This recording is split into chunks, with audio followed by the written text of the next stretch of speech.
Last night I tried something stupid and it almost broke me. I was thinking about Elamein and Reese and had this strange idea. Okay, real quick, I just have to say spoilers ahead. If you clicked on this video, you probably have already beaten Kazan or have gotten pretty close to the end. But I will be spoiling some narrative points and cutscenes. Okay, let's continue. What if I used Elamein's gear to fight against Ozma's fiancé? A battle of waifus, if you will. I mean, there's something poetic about it, right? Elamein was supposed to be with Kazan before all the corruption, experimentation stuff happened. And then we have Reese, engaged to marry Ozma, the same guy who basically ruined Elamein's life with his quest for power. What's going on, everyone? I've been experimenting with different builds lately and had to try this concept. Ever since witnessing Elamein's fall, something's been haunting me. Her story hit differently. The way she fought to the bitter end, corrupted but still clinging to what remained of her love for Kazan. I couldn't shake the feeling that she deserved justice. But back to Reese. She is formidable, wielding both powerful magic and swift sword strikes. Her second phase drives many players to frustration with that enormous health pool. And I can't blame them, especially if they engage without the right strategy. So, when I entered the arena wearing Elamein's full set, I expected another humiliating defeat. This was supposed to be just content for you guys, not a serious strategy. But something strange happened when I stopped playing like myself and started channeling Elamein's spirit instead. No dodging, no trance exploits, just raw, unyielding power. If you replay the Elamein fight, you'll notice she never dodges. She blocks attacks or absorbs them with her shield to fuel her next strike. What an absolute beast. So I adopted this style against Reese, which cranked the difficulty to 11, I'm not gonna lie. The first 3 attempts, complete disasters. Each defeat felt personal somehow. I found myself getting angry on Elamein's behalf. Here I was, wearing her armor, wielding her power, and still failing. After the 5th wipe, I sat there staring at the Kazan has fallen screen, wondering if her story was always meant to end in tragedy. I almost quit here. Hey, if you're enjoying the content so far, do me a favor and please hit the like and subscribe buttons. It really helps out the channel and lets me know which type of content is providing value for you all. Okay, back to the video. Was I a fraud who only beat Reese before because of overpowered gear and spear skills, and not through actual hard work?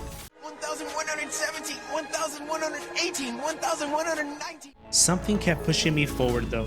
Maybe it was stubbornness, maybe it was imagining Kazan's grief. Whatever it was, I couldn't walk away. Not from this fight, and not from her legacy. Then I discovered by accident that the set had a hidden ability while Reese was demolishing me. My spear was generating lightning attribute from nowhere. Elamein's gear somehow imbues your weapon with lightning mid-combat. The first time I hit Reese with a lightning imbued attack, I was like, wait, what just happened? I had to check if I had accidentally used an item from my hotkey bar. But no, I reread the set attributes, and it turns out Elamein's set gives you 10 seconds of lightning damage after a brink guard. That was the exact moment where the whole fight was flipped on its head. Without dodging, my brink guards had to be flawless. Each successful guard extended my electricity another 10 seconds. So I finally had a strategy. And guess what? It was actually working. From then on, every swing crackled with energy. Every block gave me power. With each perfect guard, I felt like I was channeling not just Elamein's power, but her determination. Her refusal to yield even when everything was stacked against her. No more dodging, just brink guards and pure pressure. And I nailed her with furious drive whenever my spirit points allowed. First phase melted away. The second phase, well, that's when she unleashed chaos mode. She started hitting me with those chaos imbued sword strikes and things got real dicey. I almost had to bail out. Just when things looked their most grim, I remembered about the shield. Elamein's shield. As Kazan, I obviously couldn't equip one.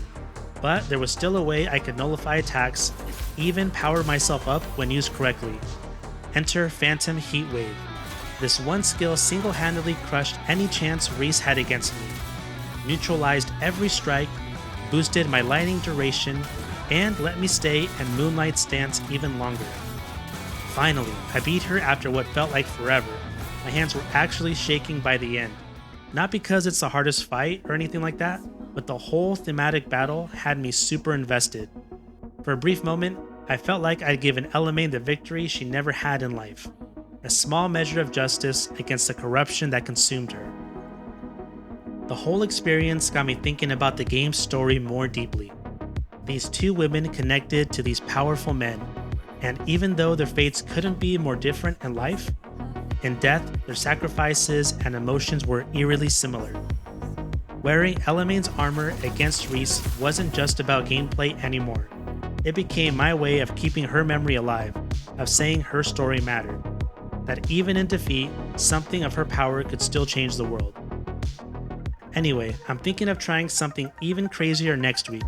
What if I take this same setup straight to Ozma himself?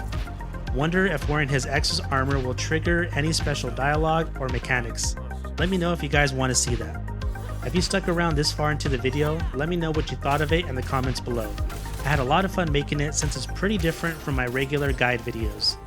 And if you want to see more Kazan content like this, then check out this video on how to quickly slay Hismar in under 3 minutes with a pure stamina damage spear build.